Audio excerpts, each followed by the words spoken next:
अस्सलाम वालेकुम, आदाब। वर्ल्ड न्यूज़ को लेकर मैं खलील फरहाद हाजिर हूं। आइए देखते हैं दुनिया भर की अहम खबरें। सबसे पहले हेडलाइंस।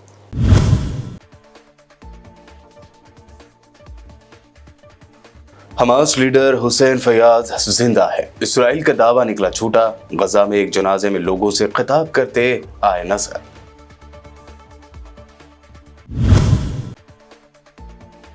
हमास ने दोबारा गजा का कंट्रोल संभाल लिया। अमेरिकी अखबार न्यूयॉर्क टाइम्स का दावा, गजा में बेघर अफराद की घरों को वापसी। इसराइल के नापाक अज़ाइम की है नाकामी, हमास ने जारी किया बयान। अफगान तालिबान के चीफ अखुंदजादा समेत 2 तालिबान लीडरों की गिरफ्तारी वारंट जारी करने का मुतालबा। आलमी फौजदारी अदालत के चीफ प्रोसिक्यूटर ने दे दी है दरख्वास्त।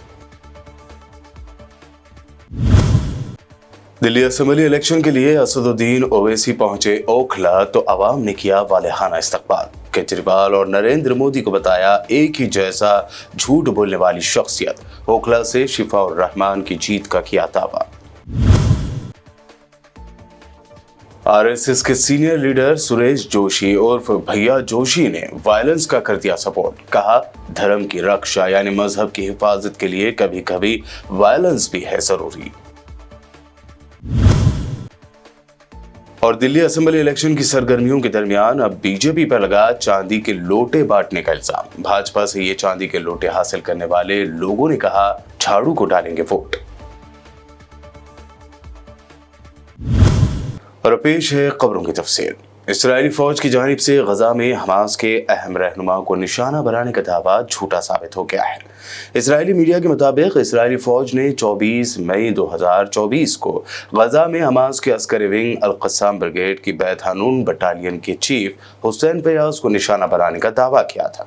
इसराइली फौज ने अपने बयान में कहा था कि इसराइली फौज के 58वें डिवीजन, इसराइली एयरफोर्स की स्पेशल फोर्सेस और दिगर दस्तों ने एक ज्वाइंट ऑपरेशन में हमास लीडर को एक टनल में हलाक किया।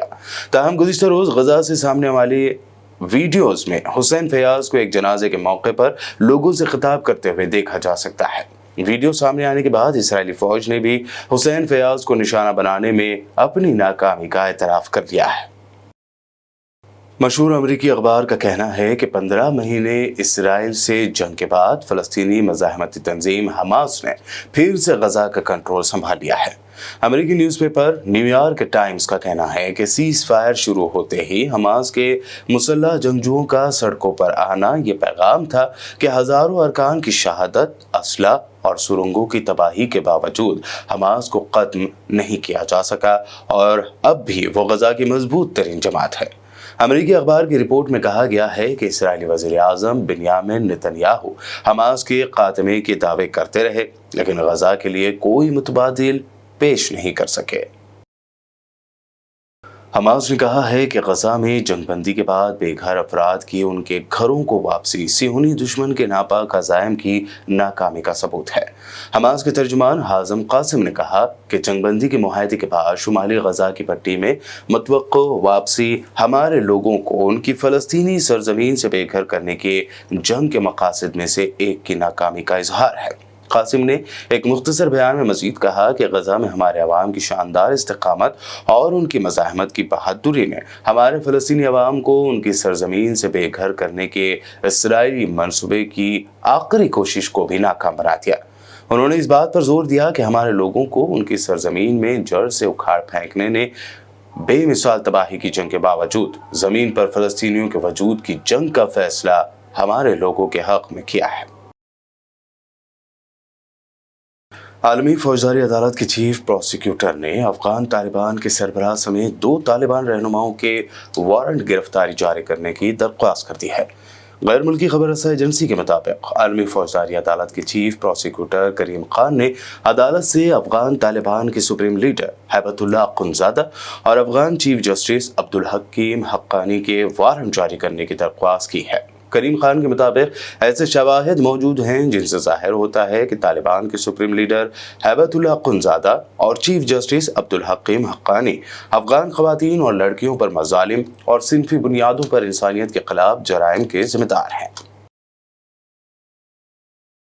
रूस ने यूक्रेन के शहर ज़ापोरिज़िया को निशाना बनाया है। ड्रोन्स और मिसाइलों से किए जाने वाले इस हमले में तवानाई की एक तंसीब को तबाह कर दिया गया।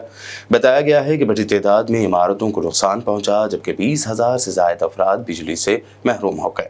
इस हमले में एक शख्स हलाक और 25 जख्मी हो गए थे।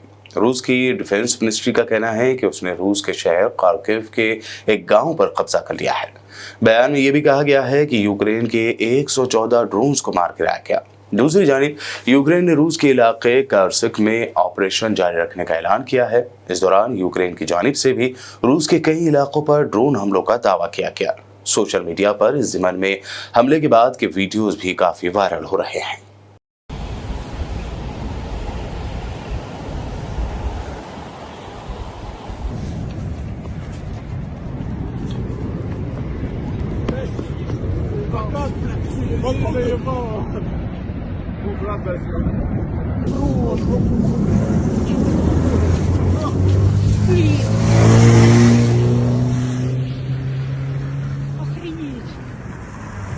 लॉस एंजलिस के बाद अब अमेरिकी रियासत मिसूरी के इंडिपेंडेंस नामी शहर के एंडरिज अपार्टमेंट्स में एक आग लग गई, जिसकी वजह से काफी नुकसान हुआ है।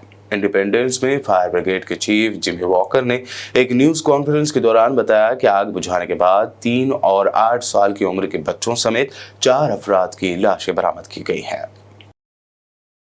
वर्ल्ड न्यूज में खबरों का सिलसिला लगातार यूं ही जारी रहेगा। फिलहाल रुकते हैं एक छोटे से ब्रेक के लिए।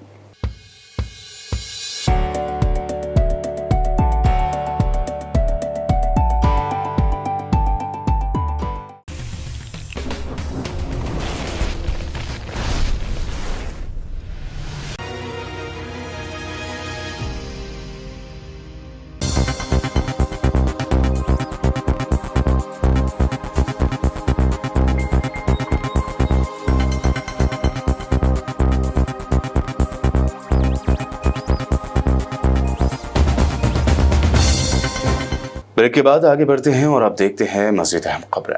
दिल्ली असेंबली इलेक्शन में मजलिस इत्तेहादुल मुस्लिमीन ने जेल में कैद ओखला से शिफाउर रहमान और मुस्तफाबाद से ताहिर हुसैन को टिकट दिया है। इसी को लेकर जब तनकीदें होने लगी तो सदर मजलिस असदुद्दीन ओवैसी ने गिनवाया कि भारत की पार्लियामेंट में 200 से ज्यादा ऐसे एमपीज हैं जिन पर संगीन क्रिमिनल केसेस बुक है, लेकिन उन्होंने इलेक्शन लड़ा कि इंशाअल्लाह ताला ओखला की आवाम ने ये फैसला कर लिया है कि इस असम्बली के इंतखाबात में वो तब्दीली चाहते हैं और यहाँ से इंशाअल्लाह ताला जब आप वोट डालने जाएंगे तो मुझे यकीन है कि आप मज़लूम का साथ देंगे, आप जालिमों को हराएंगे, आप नाइंसाफ़ी करने वाली दोनों पार्टी और हुकूमतों को सबक सिखाएंगे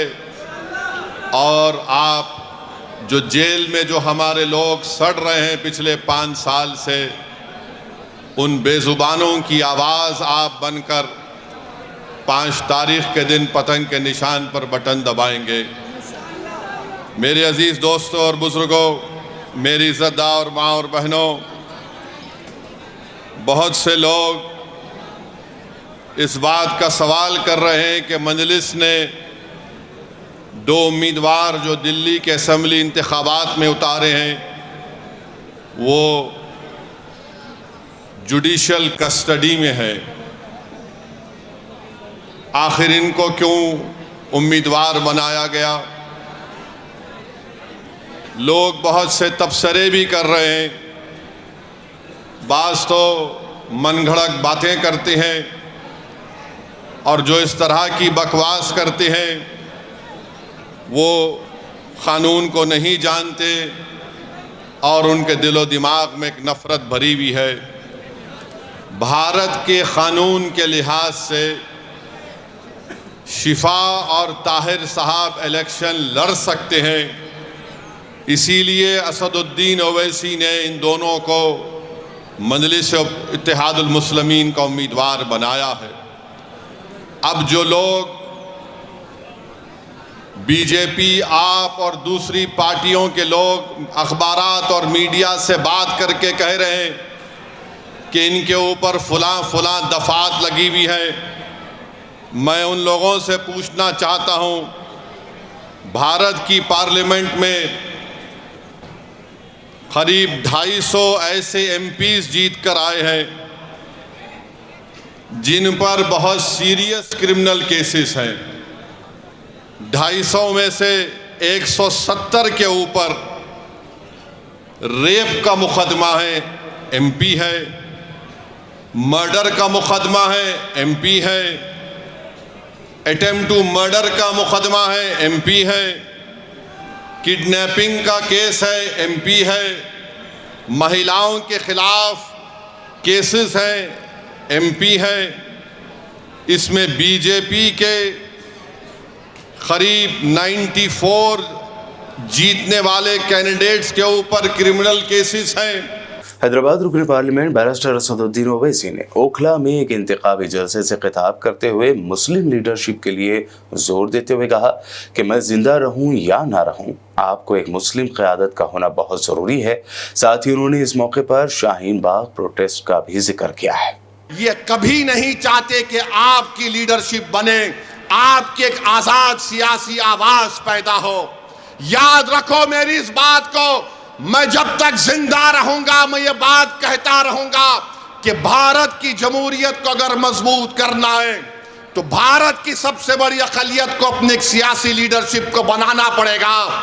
तुम मुझे पसंद नहीं करते, तुम बनाओ, मैं तुम्हारे साथ पीछे खड़े रहने को तैयार हूं। मगर याद रखो, मैं इस दुनिया में रहूं या ना रहूं, अगर तुम ये काम नहीं करोगे तो 50 साल के बाद तुमको मेरी इस तकरीर के अल्फाज याद आएंगे कि एक दीवाना आकर हमसे कहा था कि अगर हमको अपने मसाइल को हल करना है, अगर हमको इंसाफ चाहिए, अगर हमको इज्जत चाहिए, अगर हमको मान सम्मान चाहिए, अगर हमको अपने बेटों को, अपने भाइयों को, अपने बाप को अपने साथ देखना चाहते हैं, जेल में नहीं, तो लीडरशिप बनाओ मेरे भाई, लीडरशिप बनाओ। याद रखो, कोई आसमान से उतर कर तुमको लीडर नहीं बनाएगा।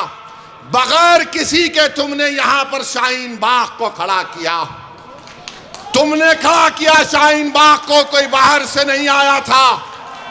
तुमने पूरी भारत को एक राह दिखाई कि एहतजाज क्या होता है। मैं शाहीन बाग के उन माँ और बहनों को सलाम करता हूं कि तुमने बेबाकी से निकलकर भारत की हर महिला को कहा कि देखो हम निकलकर आज एहतजाज कर रहे हैं। मैं उन माँ और बहनों से, उन नौजवानों से, बुजुर्गों से कहूंगा, तुमको शाहीन बाग की तारीख 5 तारीख को दोहराना है इंशाअल्लाह ताला। क्या आप दोहराएंगे उस तारीख को? क्या आप शाहीन बाग की तारीख को दोहराएंगे या फिर हम भूल जाएंगे हमारे उन बच्चों को और हमारी बेटियों को जेल में आज सड़ रहे हैं? असदुद्दीन ओवैसी ने ओखला में किए गए जलसे आम में आप कन्वीनर अरविंद केजरीवाल को इंतहाई झूठा शख्स करार दिया। उन्होंने कहा कि एक तरफ मोदी और दूसरी तरफ केजरीवाल बेइंतहा झूठ बोलते हैं। ये केजरीवाल नंबरी झूठा है, झूठा नंबर 1 है। अगर झूठों का कंपटीशन होगा तो 2 लोग फाइनल में आएंगे, एक मोदी और दूसरा केजरीवाल।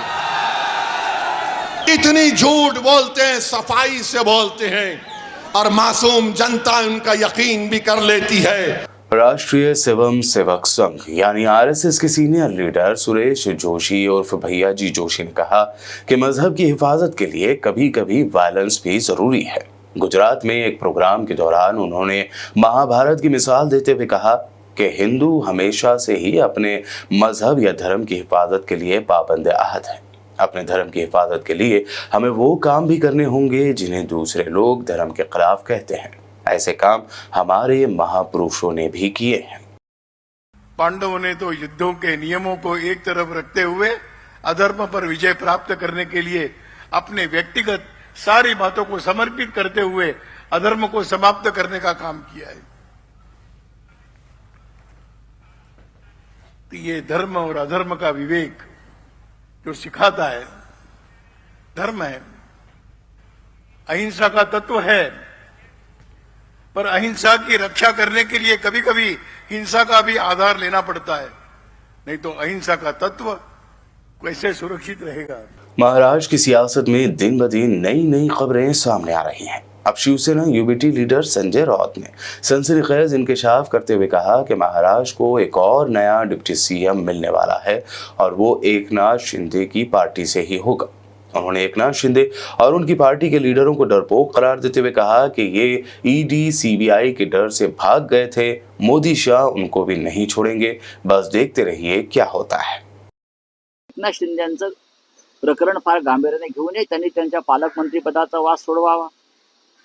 स्वतः ते उपमुख्यमंत्री आहेत, काल मुख्यमंत्री होते, उद्या तेही राहणार नाही, हे पण तुम्हाला मी सांगतो, कारण तिसरा उपमुख्यमंत्री लवकरच महाराष्ट्राला मिळतोय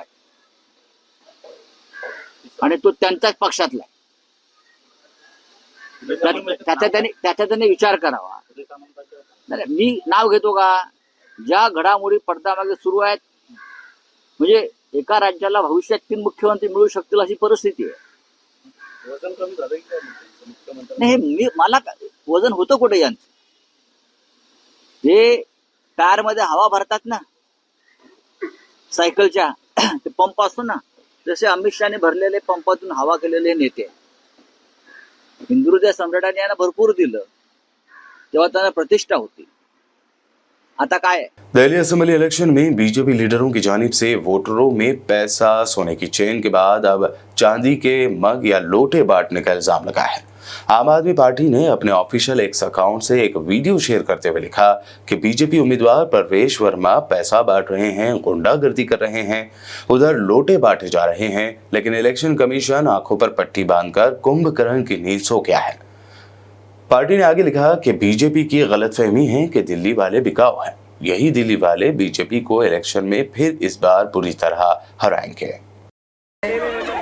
कि भारतीय जनता पार्टी वाले लोटियां बांट रहे हैं और ये लोग ऐसे चुनाव जीतेंगे। ये देखिए भाजपा वाले लोटा बांट रहे हैं, बड़ा सुंदर लोटा है ये, मुझे भी मिला है ये।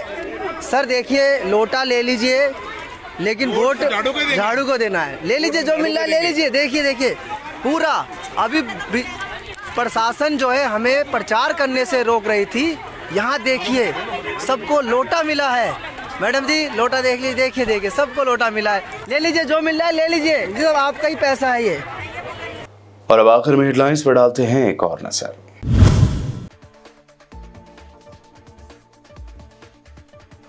हमास लीडर हुसैन फयाज जिंदा है, इस्राइल का दावा निकला झूठा, गजा में एक जनाजे में लोगों से खिताब करते आए नजर।